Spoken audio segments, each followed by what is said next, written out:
It's another sunny day. How can you make sense of this? I'm sure it has nothing to do with the fact that the planet's changing.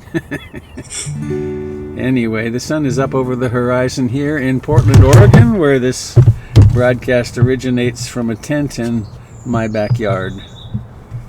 I'm Robert Beatty. This is the Portland Insight Meditation Center, what I like to humorously call the Buddha Broadcasting Network, BBN.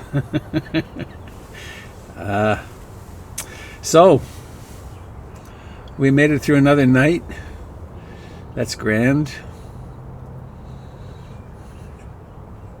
I hope you're all well. And continue to be so. So I thought I'd like to read a poem to begin in the morning, and I'm starting a class next Wednesday night on the Dhammapada. And some of you might not be familiar with this incredible document. So I'm going to read the opening stanzas of the Dhammapada today. All experience is preceded by mind, led by mind, made by mind. Speak or act with a corrupted mind, and suffering follows as the wagon wheel follows the hoof of the ox. All experience is preceded by mind, led by mind, made by mind. Speak or act with a peaceful mind, and happiness follows like a never departing shadow. Another translation of this goes something like this. Mind is the forerunner of all states. Mind is chief, mind is queen, mind is king. If a person thinks or acts with a mind rooted in hatred or greed, then suffering follows this person like the wheel in the track of the ox. Mind is the forerunner of all states. Mind is chief, king, queen. If a person thinks or acts with a mind based in love, compassion, and wisdom, then happiness follows this person like the moon in the path of the stars. And then another stanza. He abused me, attacked me, defeated me, robbed me. For those carrying on like this, hatred never ends. She abused me, attacked me, defeated me, robbed me. For those not carrying on like this, hatred ends. And finally, this very famous one. Hatred never ends through hatred. By non-hate alone does it end. This is an eternal truth. Many do not realize that we here must die.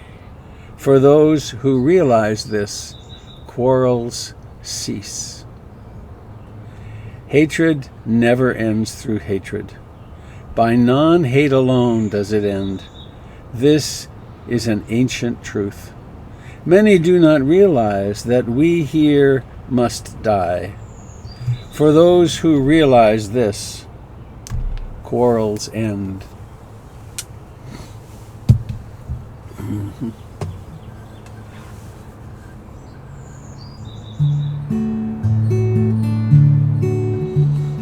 If anybody's joining us today for the first time, this is an ancient ritual in itself, remembering the refuges, the refuge in the Buddha, the Dharma, and the Sangha. And this is not a religious practice. It has to do with reminding ourselves of where can we take refuge in a world as unstable as ours, in a universe as unstable as ours. And the suggestion is, and we can test this till it becomes true for us, take refuge in being awake, in this mysterious quality of awakeness which is with us right now. And with this awakeness, exploring what's really true, the Dharma. And we do it in the company of our friends. And I like to think of it also in the company of all life, of which we are a part.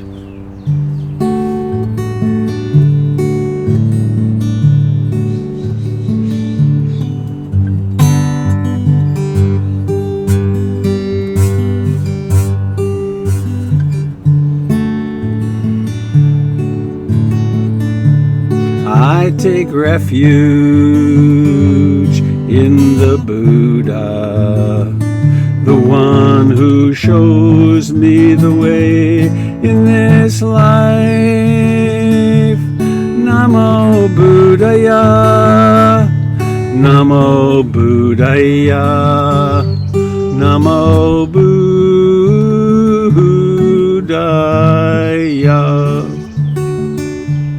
I take refuge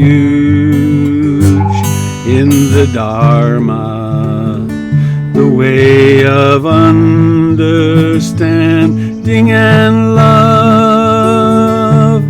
Namo Dharmaya, Namo Dharmaya, Namo Dharmaya.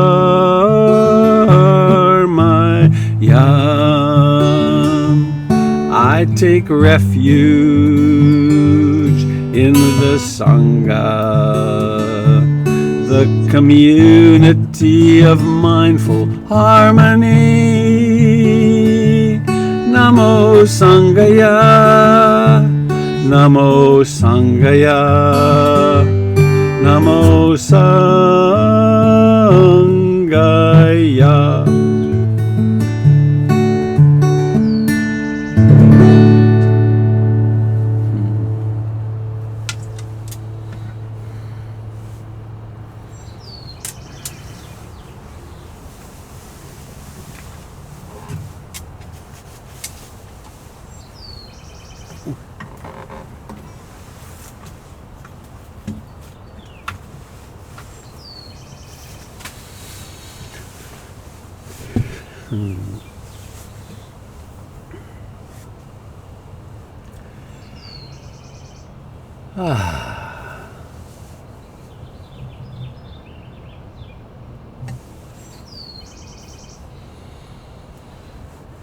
So we land right here, right where we are.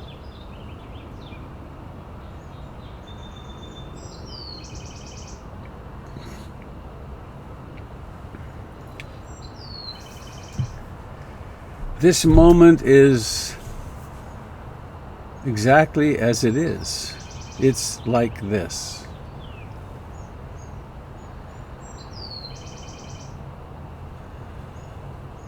So let's land here. Let's be here.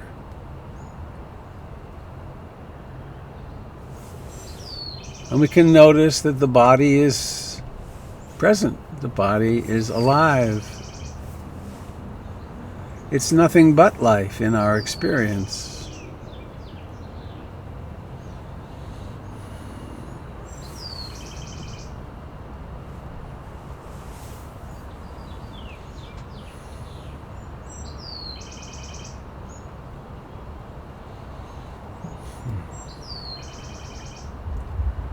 What is it that awareness awakens to in your body right now?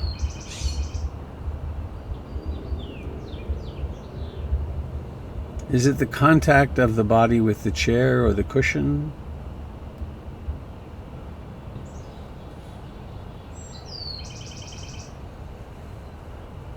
Is it the life in your feet? Or in that which you take to be your hands, your fingers, your thumbs?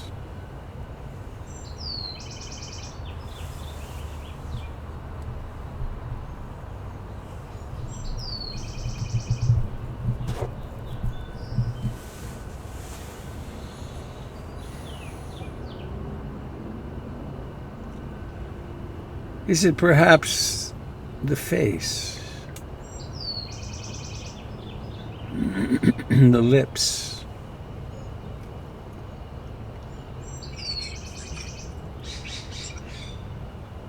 Maybe take a moment to just lick your lips with your tongue.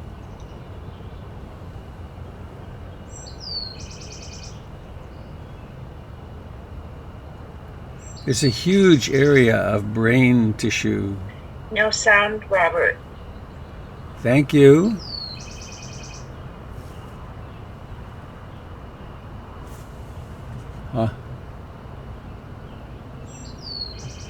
How about now? No. Thank you.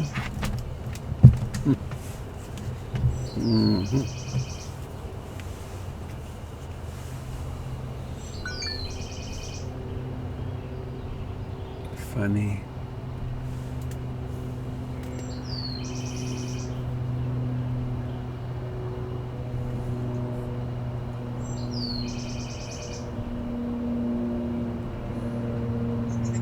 Is there sound now? Yes. Okay.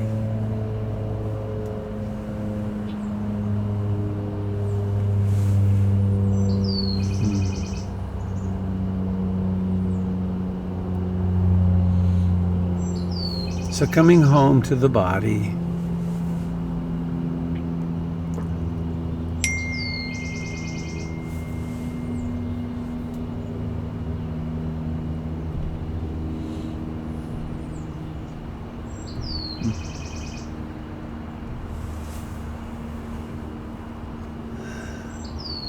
notice the aliveness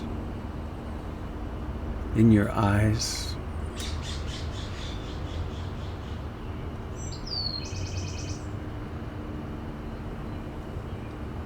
And then, as we frequently do,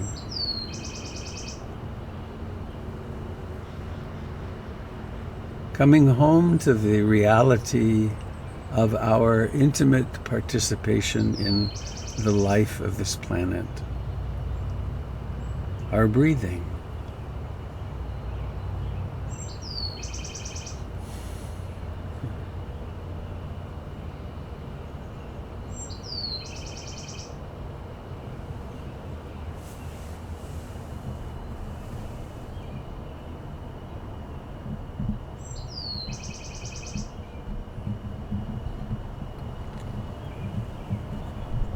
Ever since that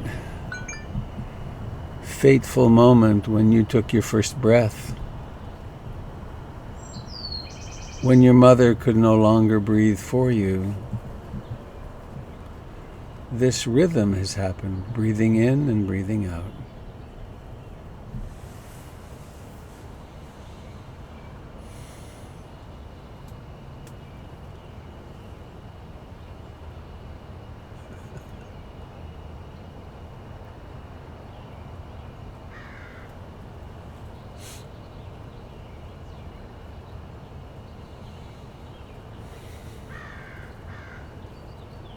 See if you can completely relinquish control of the breath.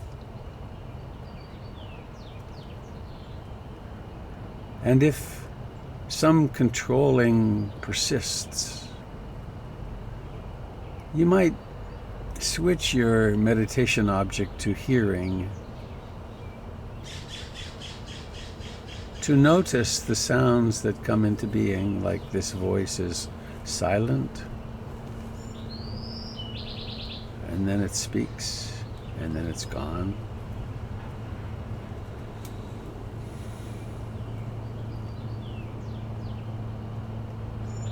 And when you can,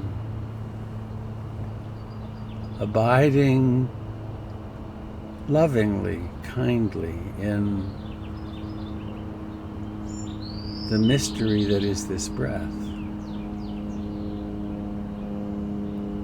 Notice how it starts, how it has its lifetime, how it declines, how it disappears.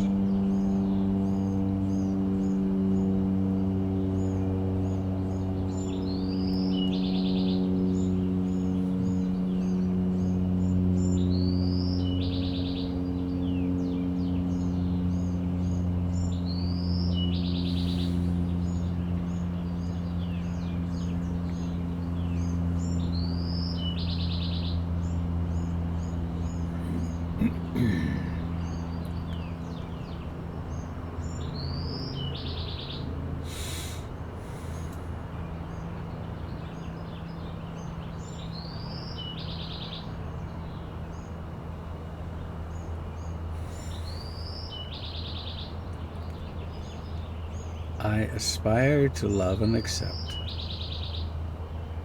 myself exactly as I am in this moment. Or I aspire to love and accept this moment exactly as it is.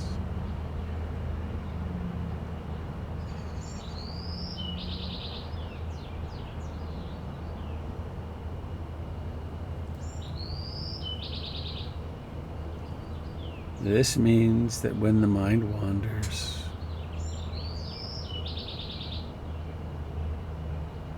there's no attack on the mind. There's no desperation to get it to be quiet.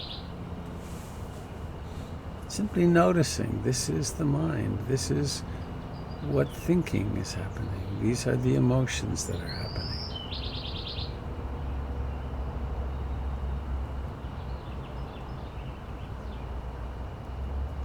And observing how awareness comes into being. And then there's the apparent choice to come home to breathing.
How intimately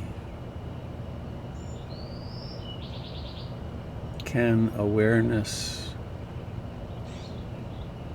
meet, embrace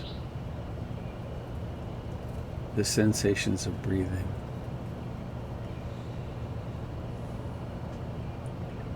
How intimate and open can awareness be when meeting a mood, a painful mood, a pleasant mood?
in observing the breath, the sensations of breathing, the rising and falling of the chest and abdomen.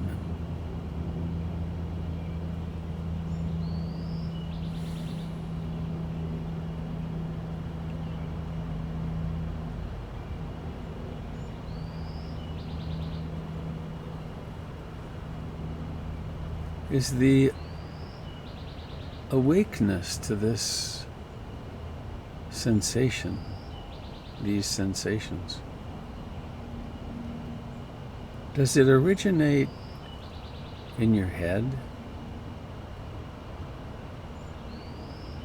Where does it really abide?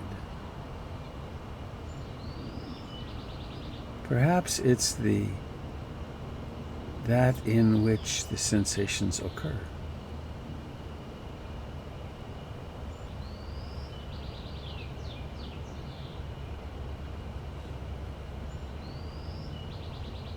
Same with thoughts. Memories, plans, worries.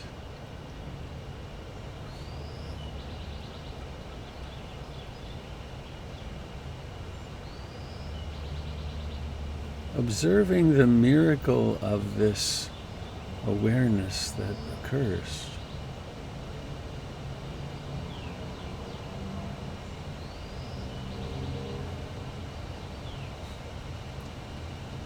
If this is one of those times when the mind has become very quiet, pliable,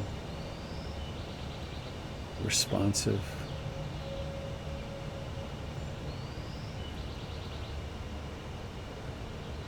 you might experiment with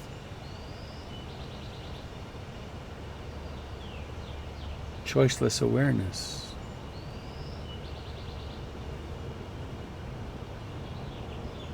To relinquish with great intentionality, having a home base, and abiding instead in that which arises at any sense door. A thought, a sound, sitting, breathing.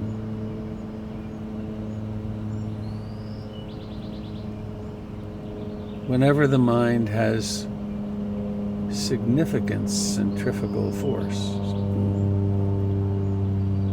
wandering,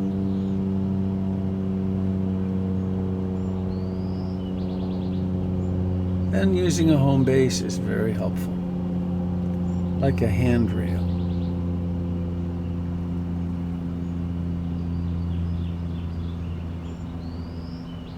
Somehow reminding us to awaken from the trance of everyday life.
Is the experience of this moment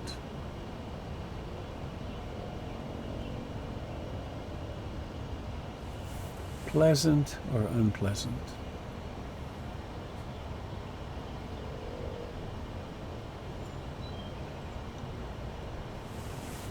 Or indeterminate, somewhere not decided, not valenced?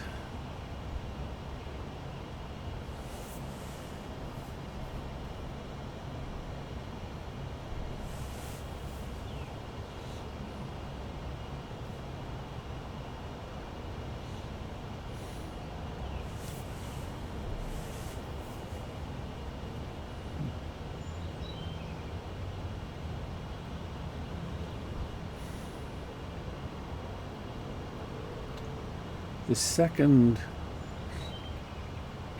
foundation of mindfulness, the second gochara or pasture of abiding,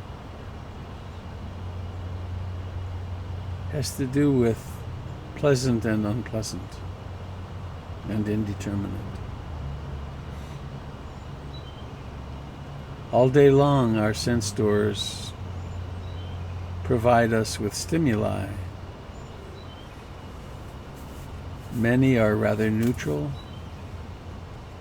Some are very pleasant, some are very unpleasant, and everything in between.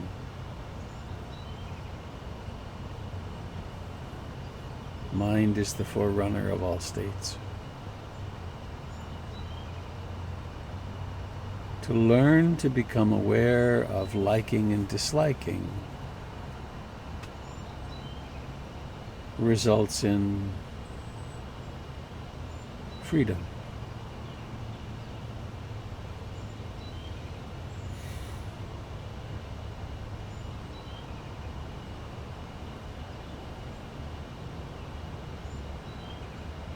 There may well be in your body, in this moment, some sensations that are pleasant. I have the warmth of an electric heater at my legs and feet. Pleasant.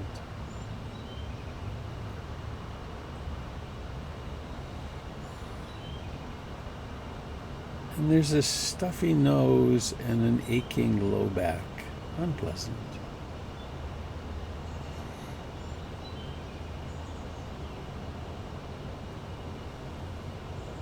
None of it requires any action. It's just what it is.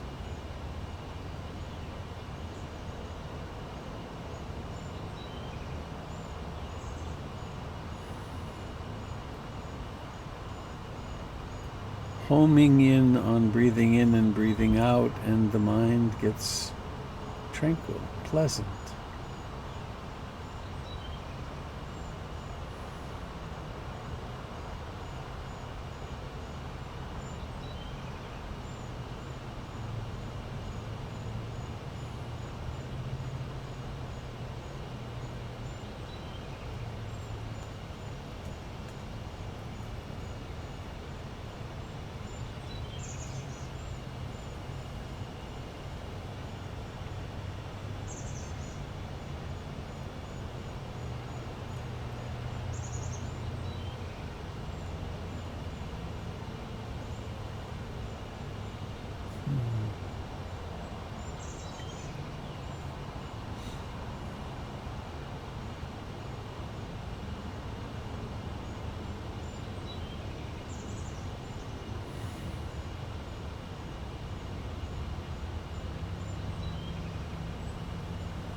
In the insight meditation,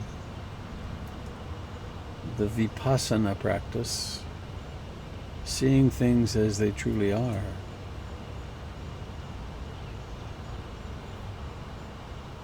we are constantly opening, letting go, letting be, stepping out of the center of the frame into being outside the frame.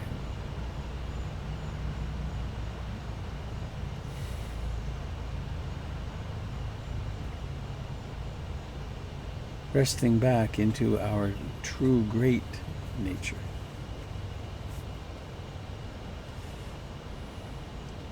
On the other polarity, there is someone sitting here.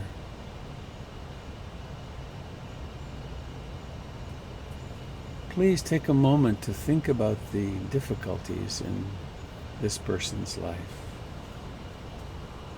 The disappointments that there's been, the sicknesses, the injuries over a whole lifetime.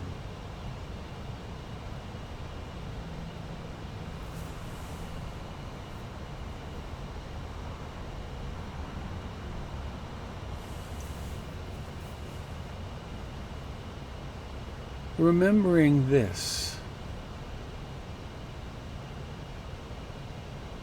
the natural response is compassion. Wishing this person well.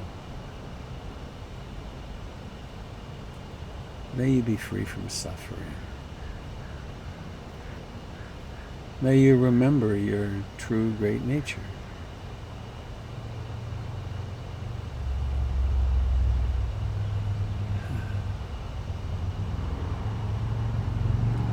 And now,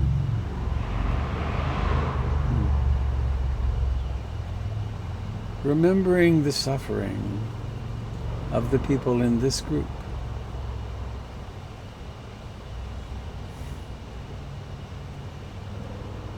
We may not know each other very well, but we can very easily extrapolate from our own lives. Everyone here has quite a lot on their plate, and has had so for the lifetime.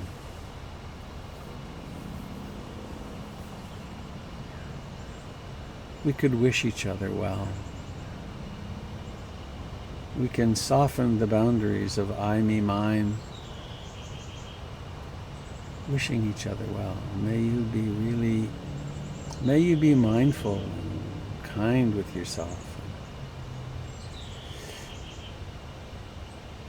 May you develop insight and be free from identification with the disappointments of life, and also with the great happinesses and successes of life, watching them all come and go. And now including your loved ones, your pets, your friends, your families.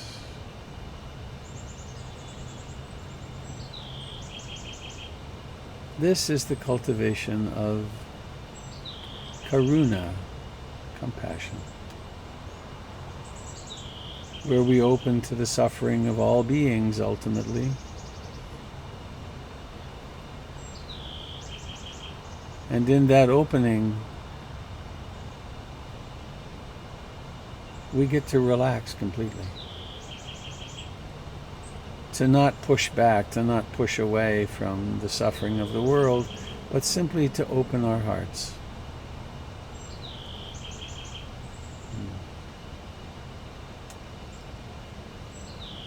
And it will be meaningful for you. I invite you to bring your hands to your heart and then make a gesture of extending this, your great-heartedness, to all beings. Beings to the north, to the south, to the east and the west, and all points in between. To all who take birth and therefore live through an unstable lifetime. May all beings awaken. And don't forget yourself right here. Maybe take your hands again to your heart or your shoulders and give yourself a hug. And then when you're ready, letting your eyes come open. That's not accurate though, is it? It's more accurate would be become aware of the intention to open the eyes. And then with great mindfulness initiate the effort that it takes to lift the eyelids. And notice how seeing springs into being. It wasn't here a moment ago, and then it's here.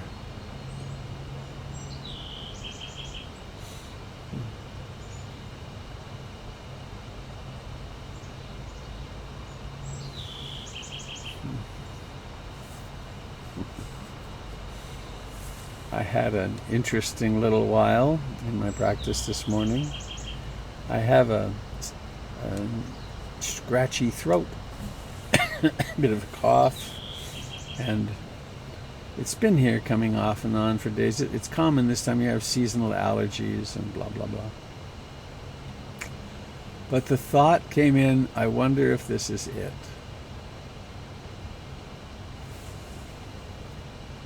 My stepson was sick for some days, pretty COVID-like features, identical actually to what people describe. And that was ended a few days ago. But I watched as the mind went, oh no, this is it. I wonder, I guess I could ask Jim to take over the broadcast. This whole papancha, mental proliferation happened. And then it was noticed, and then it became much less problematic. But it's amazing how quickly we can go crazy. And it's probably got survival value because worrying prepares us to some degree. So I want to say something about liking and disliking, the second foundation of mindfulness. We're mammals. We wouldn't survive if we didn't have pleasant and unpleasant experiences and move toward the pleasant and away from the unpleasant. If we didn't move away from the unpleasant, we'd burn our hand and just cook it on the fire. So we have unpleasant and we move away from it. So this teaching, the second foundation of mindfulness, is not about don't ever go for pleasure. Don't, deny the fact when the body's in pain. It says, let's not be slaves to it. Let's not have to chase the pleasures. Let's not have to fight and push away from all the discomforts. And the meditation, very specifically, we sit still for a period of time and we encounter what is, and what is, there's pleasant and there's unpleasant, and we learn to bear the unbearable. We learn to bear what was previously not bearable.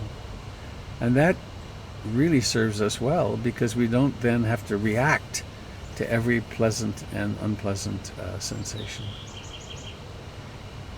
And you can do this, once again, you can do it all day to notice.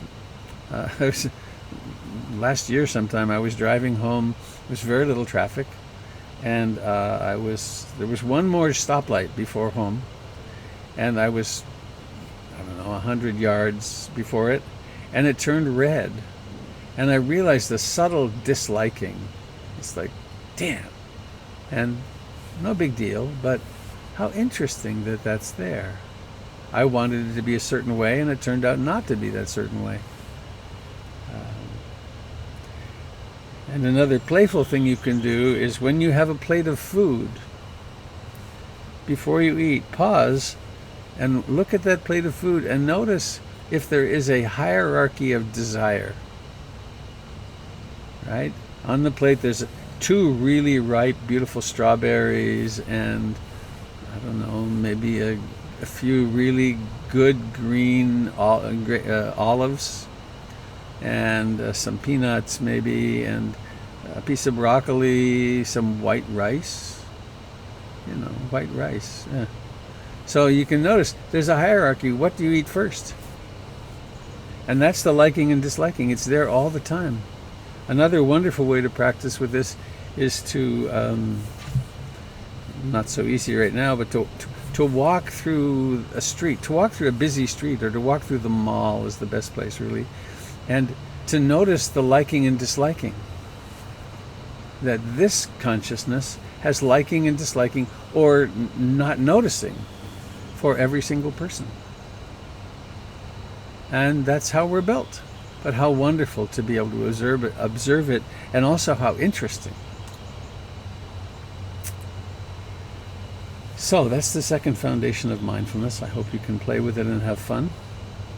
And then announcements.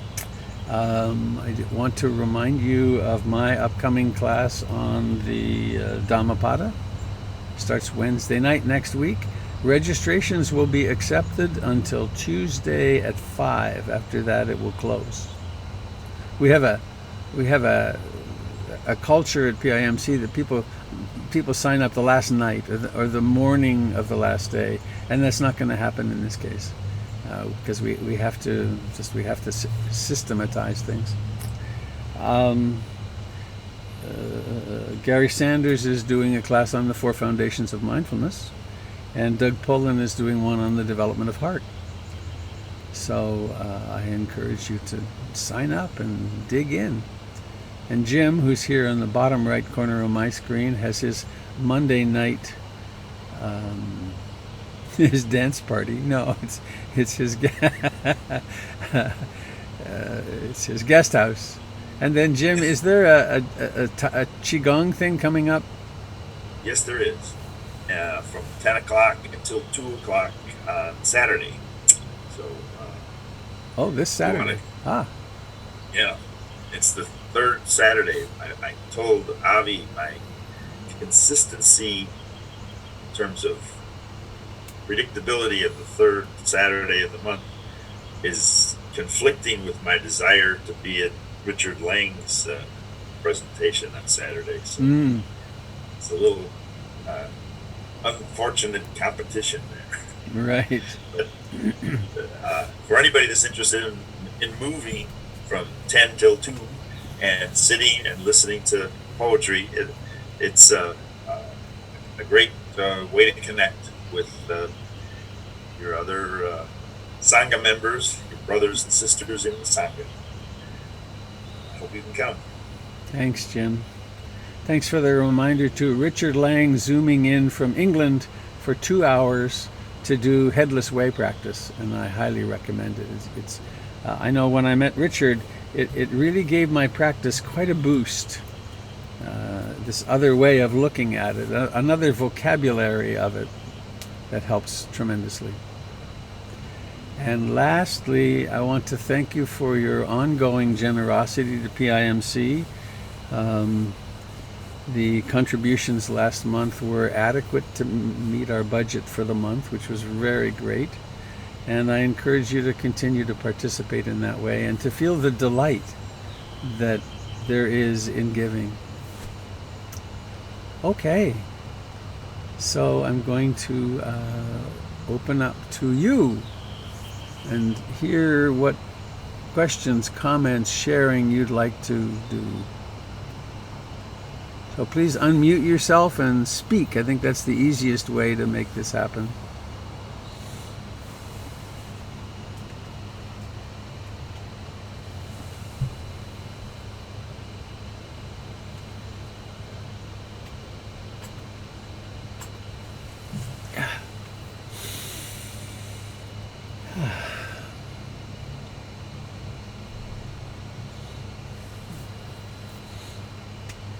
How is it being in isolation or quarantine? How is your retreat going?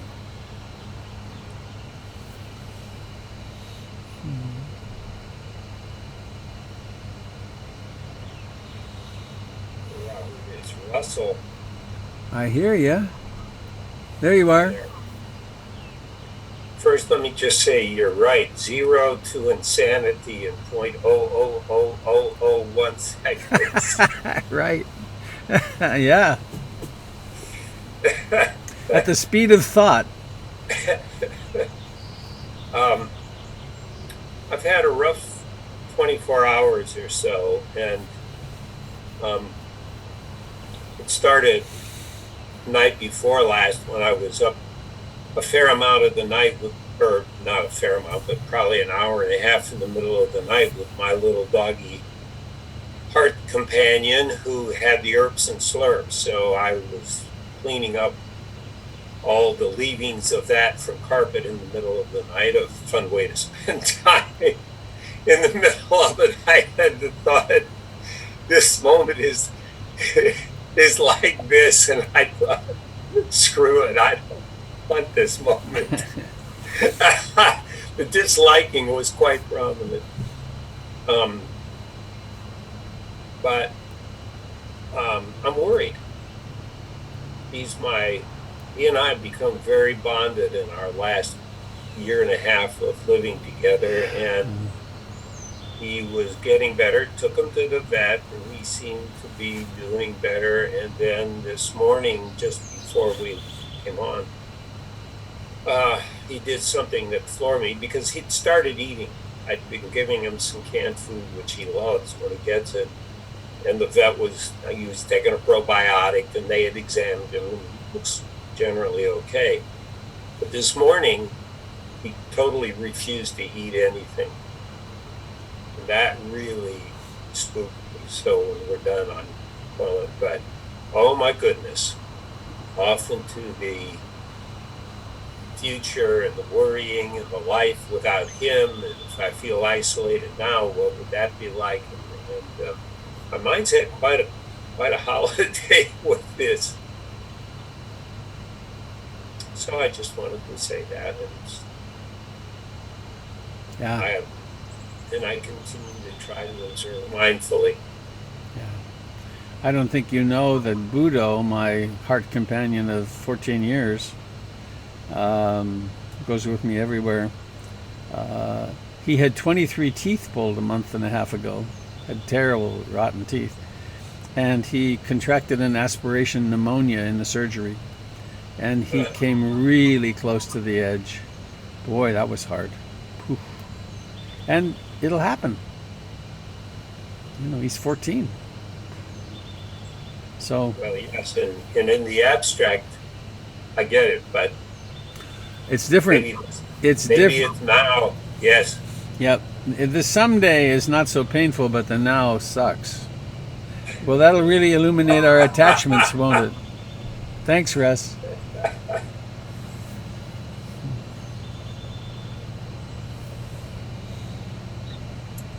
Hey, Robert.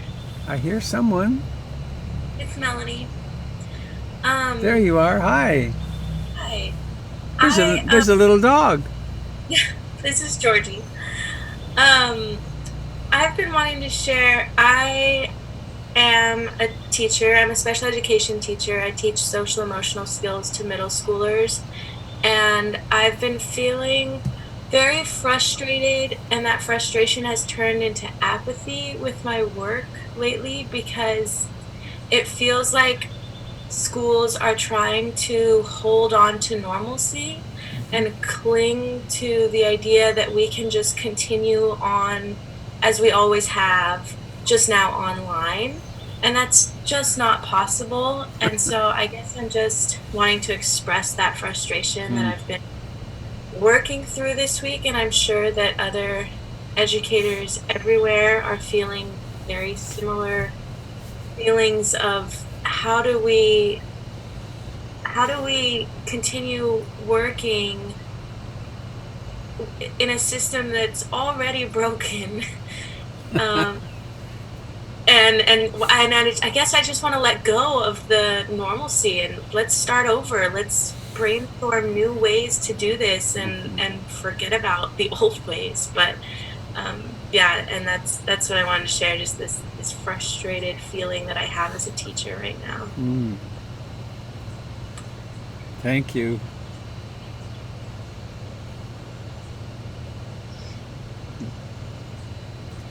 Interesting what you said. It was already broken. And this cup is already broken. Yeah, and that makes me think about like society as a whole, other elements, not just the education system, but a lot of the systems that we're seeing the faults in them right now, and they're being brought to light, and we should address them rather than ignore them or pretend that they're not broken. Yeah. Quite remarkable how the disparities between with people of color and how much sicker they're getting. She's a social emotional teacher for Portland Public School. Oh. Hello there. I see a J on my screen. Oh. Oh, sorry. That was me. Julie. Hi, Julie. Do you want to share something? Oh, I was just telling my husband that I was amazed because I've been thinking the same thing. I work as a paraeducator as well, and it feels like everyone's striving too hard, and we should not be feeling stressed. We should be, and I've heard you say this, we should be at ease right now as much as we possibly can. It's disease that's caused this, and I don't know, I feel like we should all be on there doing class meetings of meditation, doing what you're doing right now with all of the kids, and playing games and just being, I mean, I had one teacher out there try to reach out to a kiddo, and they didn't get any response, nothing. And then finally I said, hey, can I have her number, even though I'm not allowed to talk to young kids, because I'm not a qualified teacher. But they, yeah.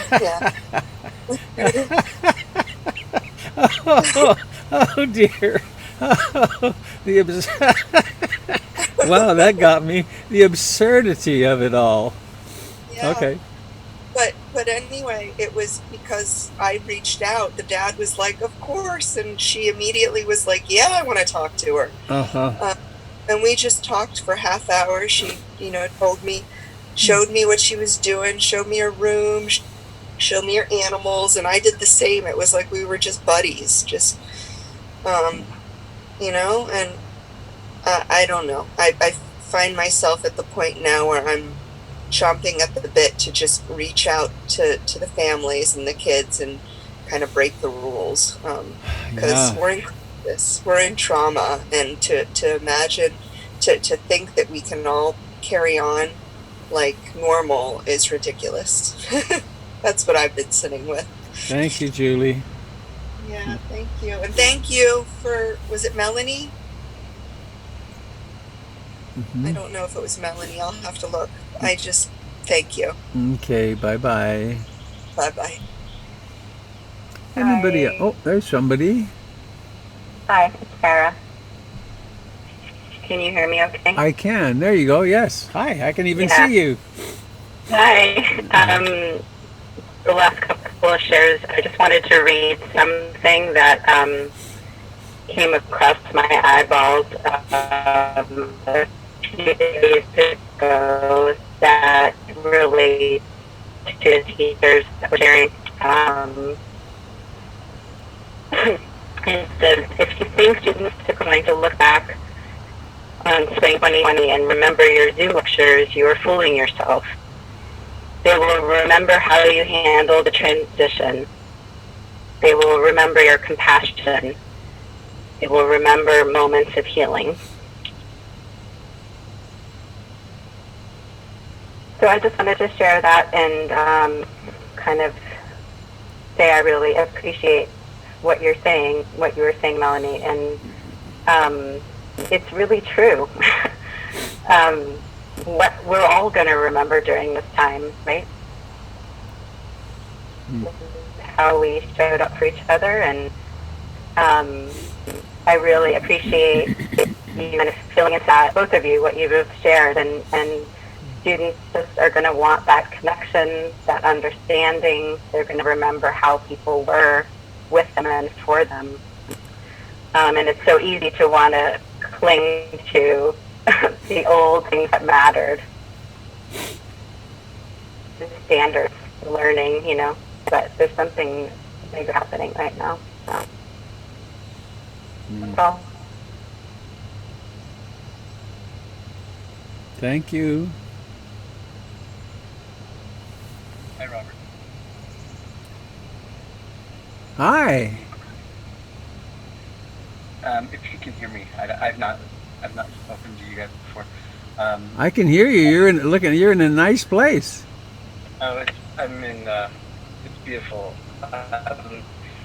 My intentional group that I run, we're very fortunate to have the life in Portland that's incredibly blessed, and also the life to be remote on our own retreat, our own spiritual retreat, I guess. It's just an interesting thought that I just thought I'd share about the good, bad, like, dislike, is that we have a different path, and it might seem a little bit morbid, but our warrior path is accepting that, death is right there. Death is with us always. And it's interesting to me that because we've all accepted, this thing might kill us all. It might wipe us all out. We don't really know. You know what I mean? And so I think it's interesting to me to just in the group that I'm with, to see that nobody's upset, nobody's angry, nobody's in pain, nobody's about all this. Everyone's just sort of not morbidly fascinated, but kind of this equanimity, because it's there's the reality of what's going on out there, and we're not some Pollyanna like, oh, nothing's happening. But there's this thing of like, no, man, you bastards don't get to win. You don't get to get in my brain and make me unpleasant. So anyway, I don't want to be the odd guy out, but I hope you guys are letting the good in and having some fun too, and loving, and I hope that's something that's possible too. That's it. Amen, brother. Having some beautiful, loving times. What? There's no time that isn't appropriate for that. And a little dark humor works too. I try to I restrain it online here, but So where are you physically now? Right this second. In the middle of nowhere, between some beautiful lakes, in a beautiful retreat in Washington. It's about an hour and 15 minutes north of Portland. Cool. Nice. We built ourselves some little tiny houses and some retreats out here. And a big greenhouse. Looks like. Yeah, there's a couple out here, and cool. Little tiny house that is built. I don't know if you can see it. Probably not. But yeah. Well, thank you for checking in. Yeah, thank you guys so much. I appreciate it. I'll see you guys tomorrow. Great. Anybody else? Hello. Hello. Hi. I just wanted to kind of share the experience that I've been having. I'm a psychiatric mental health nurse practitioner, and I work with kids and adolescents, primarily in high-risk trauma situations, a lot of DHS coordination, and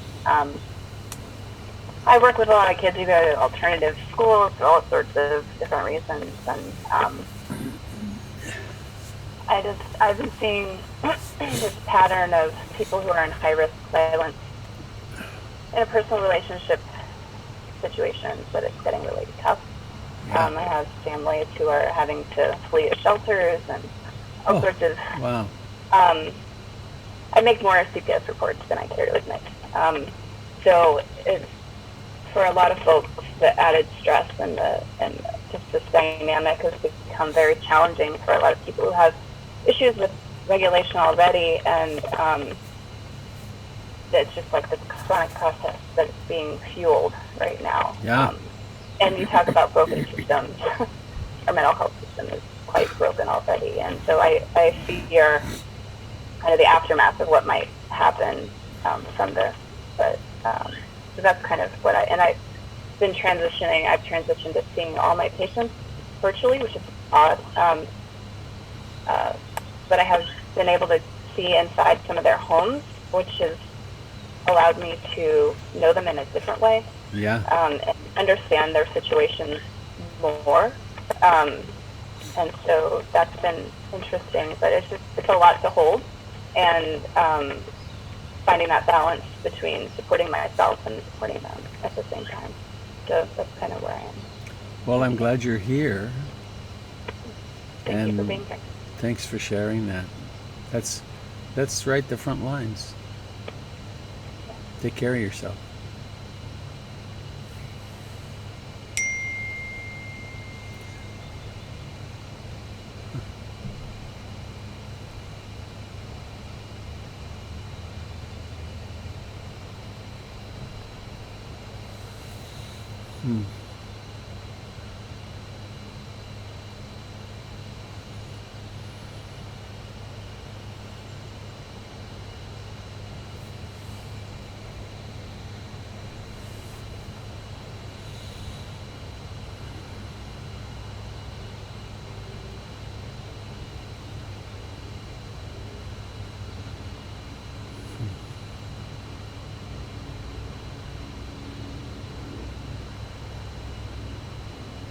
Hello.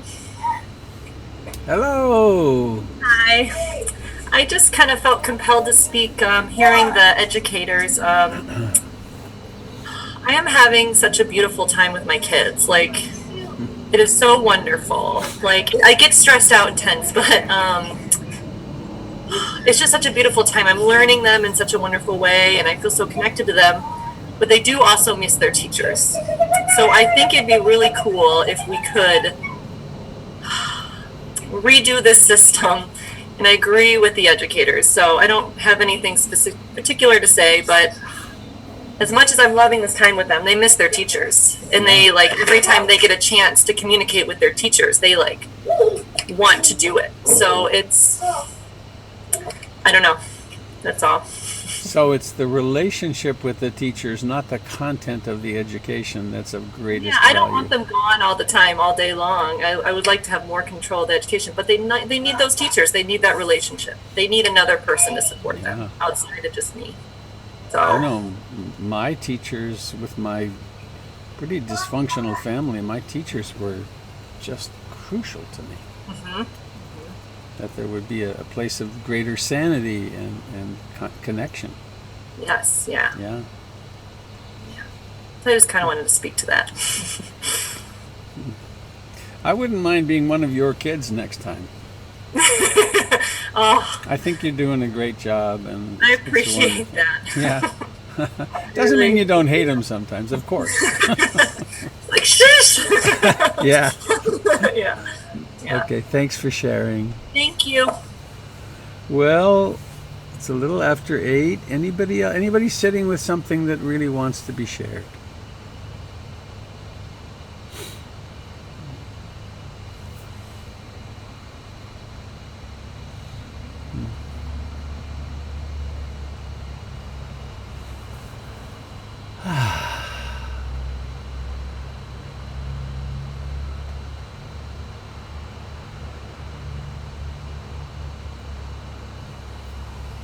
Well, I'm going to unmute and let us sing our little song together.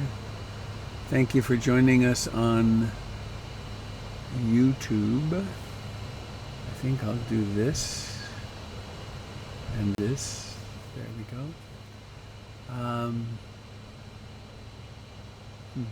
Do have a wonderful day. Here we go. Unmute all. May all beings be happy. May all beings be happy. May all beings be happy. Sadhu, sadhu, sadhu. Yay! Thank you for coming. Be safe. See you tomorrow. Bye. Tomorrow. Bye. Bye. Bye. Bye-bye. Goodbye, Have a dear good day. friends. Be safe. Good to see everybody.